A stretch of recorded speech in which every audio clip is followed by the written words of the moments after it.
Topic natin po ngayon tungkol sa mga issues dito, mga mainit na balita sa Pilipinas. 10 posibleng mangyari, just in case lang naman, magkagulo, magkagera dito sa Pilipinas. Ano bang mangyayari? Ano bang pagbabago?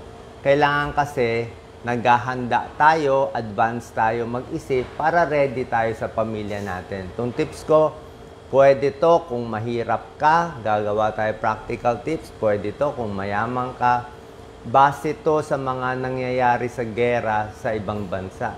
Kung ano na-experience nila sa ibang bansa. Nakikita nyo na yung away sa Ukraine, sa Iran, sa Israel. Tapos, syempre sa atin, base sa nangyari sa World War II. Diba? Nangyari naman World War II. Alam ng mga magulang, lolo-lolo natin yan, naka-experience sila. Gaano kahirap ng World War II dito sa Pilipinas. Meron akong mga gandang libro na nababasa. Ito, tinakpan ko lang, Mouse, sikat na sikat tong libro. Ito nangyari sa Poland, sa Germany. Kinukwento nung tatay niya doon sa anak niya. Bakit daga? Ano yun parang example lang niya yun kasi treatment sa kanila parang daga lang. Bestseller to, grabe. Nakita mo paano mahirap anong pagbabago. Tingnan nyo lang po. Marami nagtatanong sa akin, ano ba ang tsansa na magkakagera? Sa tingin ko sa ngayon may tsansa. Baka medyo malaki-laki ang chance.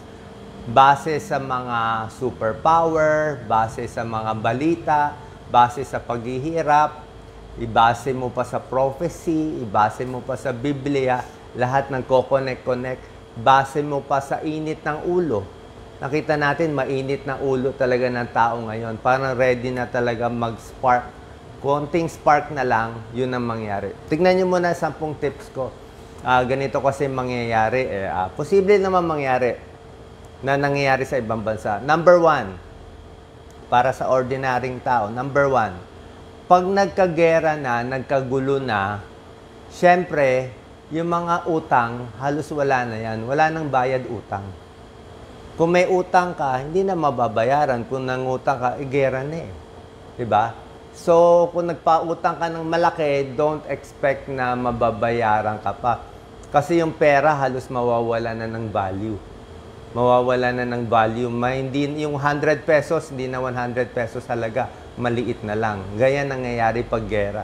Kaya nga no Japanese time, may mga paper money na lang Yung mga perang ang dami-dami. Wala ng value. Ang value, pagkain.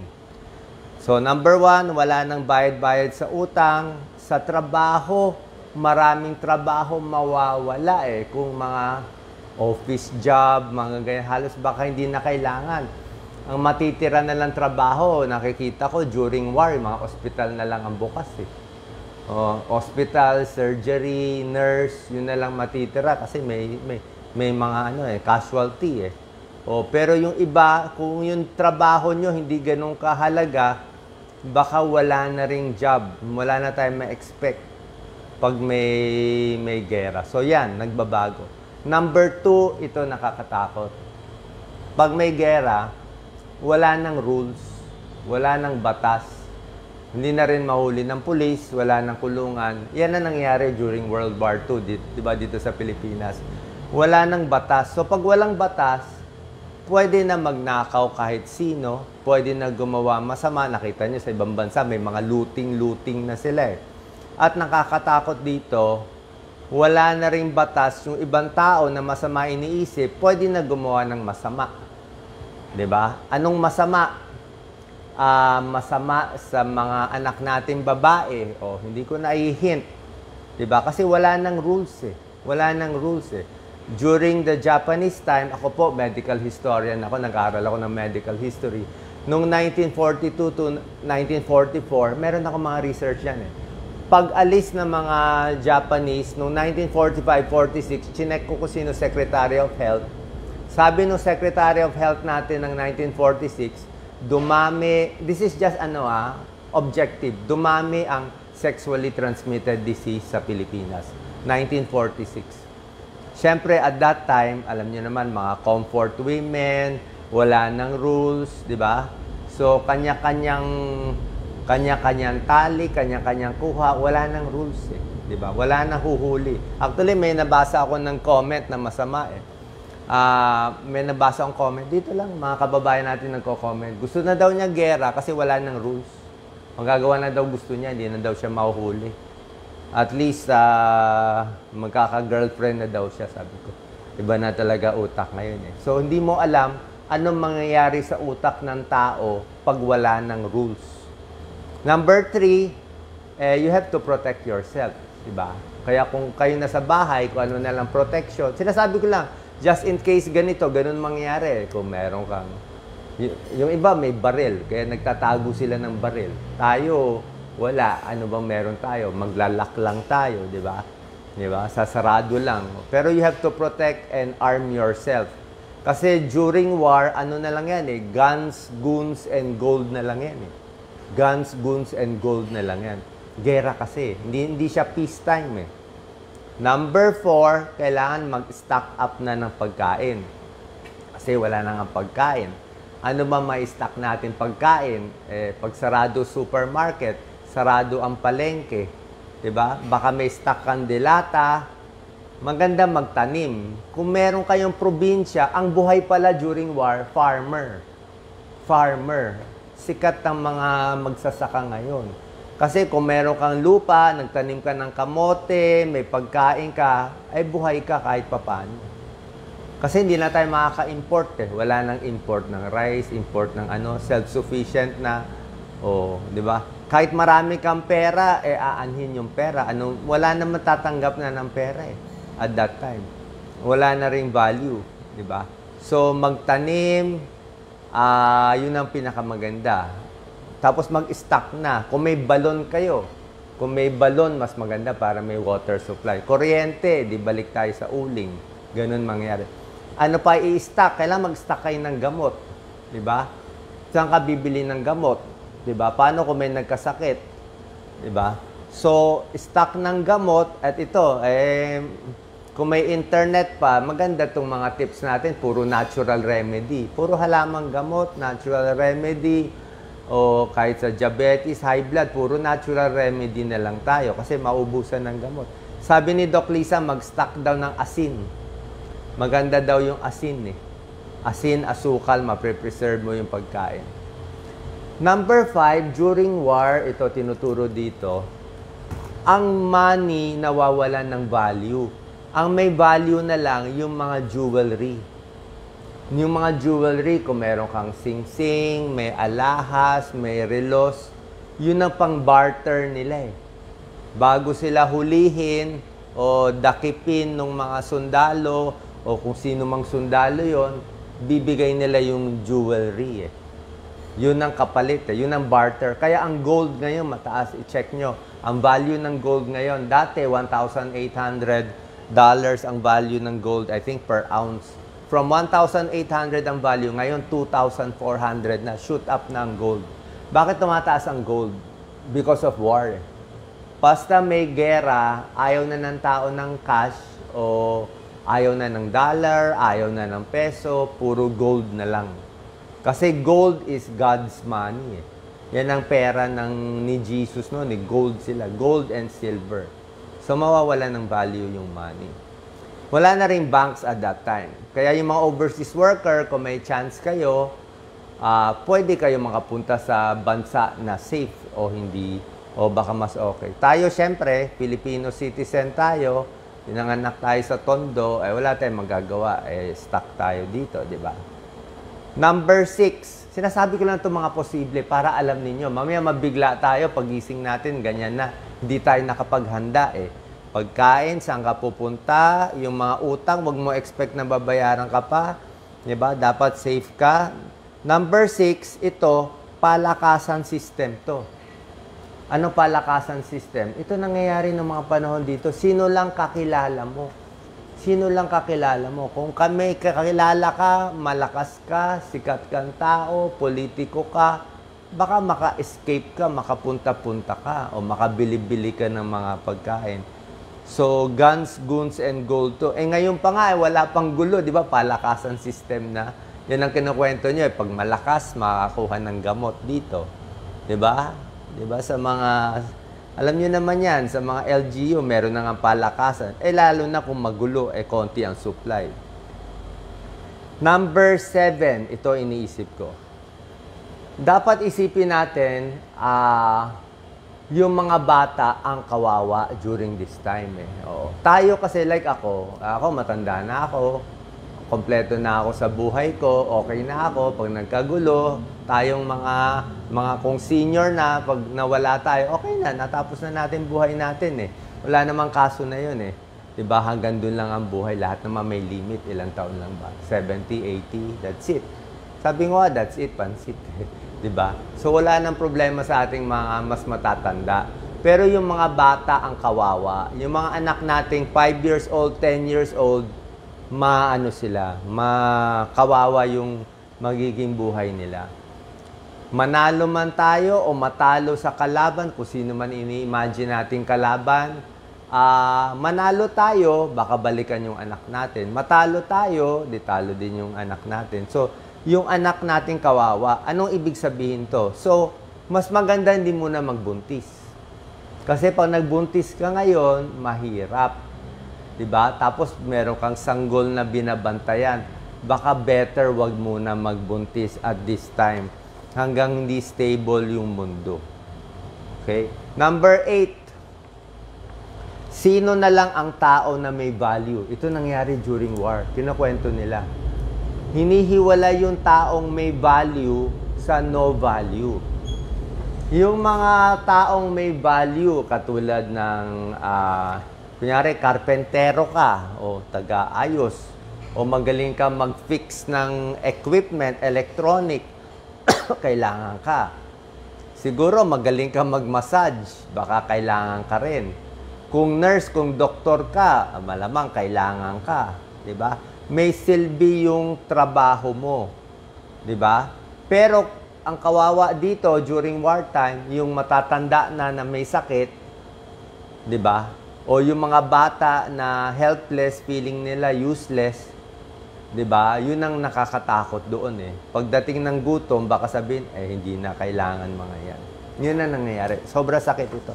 Actually, itong topic na to, ayoko naman i-discuss Kaya lang, pag mangyari, which is very possible sa nangyayari sa atin, dapat ready lang tayo. 'Di ba? Number 9, pinakamahalaga to. Itong number 9, ang tagal ko na tinuturo sa inyo, siguro may mga 8 years na, di ba? Kung ayaw makinig ang gobyerno, wala akong magagawa. Sabi ko, number 9, noong pa, maghanda na tayo sa nuclear war. Dapat, ang gobyerno natin may preparation na for potassium iodide. Potassium iodide is life-saving. Oras na magkaroon ng nuclear war, magtatago ka sa loob ng building, hindi ka pwede tumingin sa putok, diba? Magdadak ka lang, magtatanggal ka ng baro, tanggalin mo yung baro, maliligo ka, yung baro mo lalagay mo sa plastic kasi may fallout yan May fallout ng nuclear radiation. Iinom ka ng potassium iodide. Meron tong adult dose, meron tong children dose. May nabibili to sa internet. Ewan ko kung Shopee, Lazada. Meron sa internet, pero ako hindi na rin ako bumili. Parang, kung patay na. I mean, wala na. Pero sa ibang bansa, kung tayo nasa gobyerno, hindi ako nangangampanya. Wala. Yung mga nasa gobyerno, bumili na kayo at least 1 million or 2 million potassium iodide tablet. Ibigay na sa mga tao. Para pag makainom sila, ma-protect yung thyroid Kasi pag hindi ka uminom ng potassium iodide, matamaan ng radiation. Para tayo ng radioactive iodine, patay yung thyroid natin. Magiging hypothyroid tayo. So, pag hypothyroid, paano gagawin mo? Diba? Meron pa mga iba na mga tests for nuclear radiation. Tsaka ang problema sa nuclear radiation, tandaan mo, pag tinamaan tayo ng nuclear radiation, pag malapit, walang laban. Dapat makapal yung semento. Ang semento mo, hindi pwede barong-barong, hindi pwede nipahat, lulusot yung nuclear radiation. Kailangan makapal na makapal. Kung sa building, 10 floor, ang safe yung gitnang floor. Kunyari, mula 3rd floor hanggang 8th floor. Kasi gitna siya. Hindi masyado papasok yung nuclear radiation. Tsaka ang problema doon, pag na-expose tayo sa nuclear radiation, para ka na-expose siguro sa 1,000 CT scans. Diba? So, hindi man tayo malagutan agad in 10 years, cancer ang labas. Lahat ng cancer. Inaral na nila yan sa Hiroshima eh. Lahat ng abnormality sa bata, lahat ng physical abnormality, lahat ng cancer naglalabasan, ma-expose sa nuclear radiation. Number 10. Pagdating ng gulo, siyempre marami ng checkpoint yan. Wala tayong magagawa, may checkpoint. Lockdown, sigurado naman lockdown yan. Checkpoint, lockdown, marami magugutom. Matatapos lang to pag meron nag-declare na tapos na yung war. Laging ganun. Pag meron na nag-surrender or something, may nag-declare na tapos na yung war. Hindi natin alam, nung Japanese time, 3 years eh. So, pag nag-declare na tapos na yung war, magbibilang na lang kung ilan namatay one side. Like ngayon, tingnan niyo yung mga gera sa ibang bansa. Sa Middle East, nagbibilang na sila ilan yung namatay one side. Diba? Let's say, namatay one side, 1 million. Yung kabila, 100,000. Pareho naman talo. Okay? Magbibigay ako solution. Okay? Ano solution? Sinabi ko lang mangyayari. Hindi naman dapat mangyari. Pwede naman hindi mangyari. Choice naman natin kung gusto natin mangyari o hindi. Diba? Nasa atin naman to. Sa tingin ko, isang possible solution ay ito. Hindi na pwede yung ordinary thinking natin. Hindi na pwede yung thinking natin, ay yung kapitbahay ko, kinuha yung manok ko eh. O ninakaw niya yung gamit ko, susugurin ko siya. O, yung ganong gantihan agad, yan yung ordinary thinking, physical. Kailangan, tingin ko sa gulo, spiritual thinking. Ano ba gusto ng Diyos? Ano ba gusto ng Biblia? Ito time dapat yung mga pare, madre, magpe-prayer meeting, prayer warrior. Ano ba maganda sa mundo natin? Ano ba maganda sa planeta natin? Ano maganda sa mga anak natin? Ano maganda sa future natin? Pag-iisipan natin. Iba na dapat ang thinking natin. At sa akin, 3 stage para mag-ayos ang tao at hindi mag-away. Ano tong 3 stage? Hindi lang to para sa away ng bansa. Itong stage para sa away pamilya.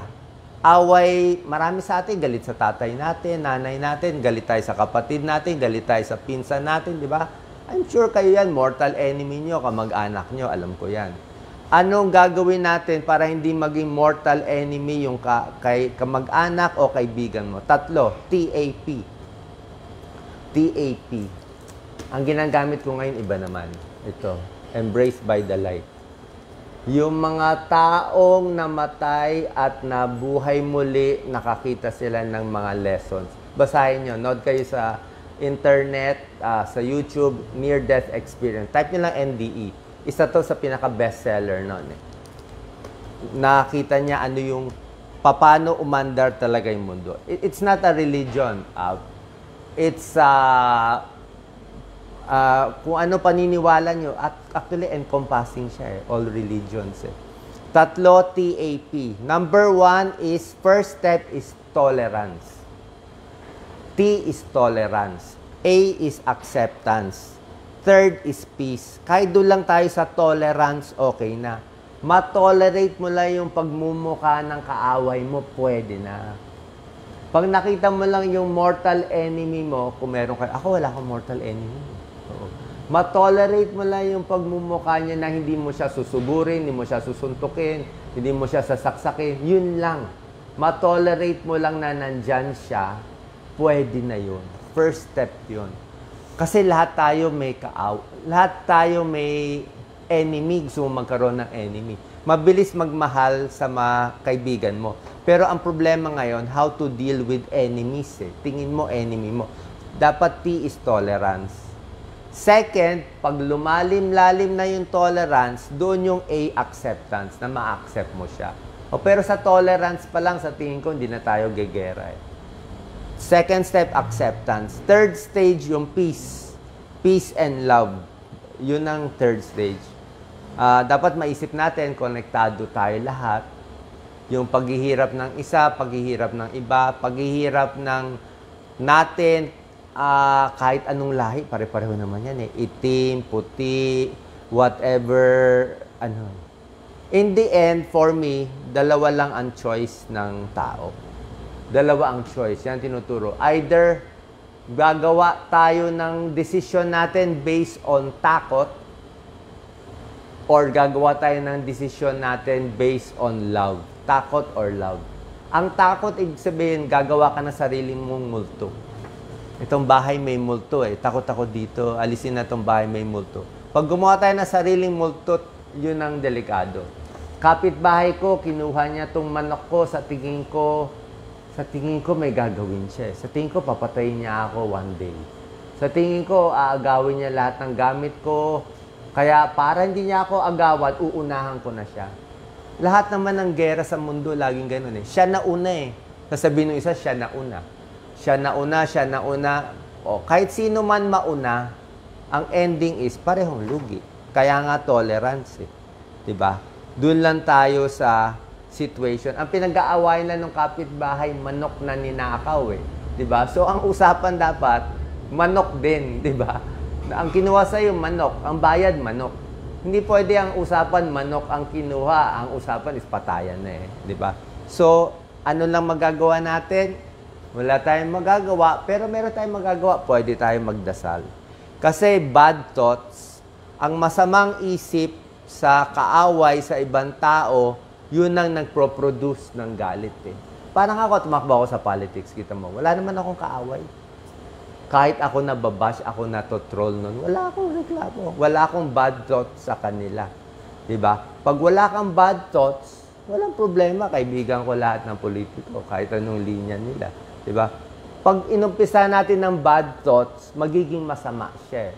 Kaya tingin ko nga, yung mga prayer warriors, Christian, Catholic, Muslim, pwede naman kayo magdasal-dasal eh. Wala naman tayo idadasal. Idasal lang na maging maayos yung buhay natin. Kung ano desisyon ng Diyos na maganda para sa atin, nasa crossroad tayo ngayon eh. Nasa crossroad tayo. Nakita nyo, iba ngayon yung mundo, nasa crossroad tayo. Pwede maging maayos yung buhay natin, pwede mapunta tayo sa ganitong side, magagawa lang natin, sacrifice, dasal, and peace. Eh ako, itatry natin sa ganitong bagay. Yun lang po. Maraming salamat po. Thank you very much. Pagdasal natin ng bawat isa, isip-isipin natin how to protect yourself just in case ganito mangyari. Baka maka-adjust kayo. Yung gusto pumunta sa probinsya, maganda yon. Kung meron kayong lupa sa probinsya, yung mga magsasaka, yun ang pinakamaganda. May food kayo. Yun ang pinaka-importante. Kailangan na talaga food eh. Food ang pinakamahalaga. Kasi pag nagkulang, mag-aagawan doon sa food. Lalo na pag may hoarding, ibang usapan. Thank you very much. Pagdasal natin bawat isa, yung mga madre, yung mga pare, I think this is the time. This is the time lumabas kayo, magdasal. Wala lang, neutral lang. Pray for everyone. Pray for world peace. Pray for world peace. Yun naman ang gusto natin. Yan naman ang pangarap natin ng bata pa. Salamat po. God bless po. Mahal natin ang bawat isa. Thank you.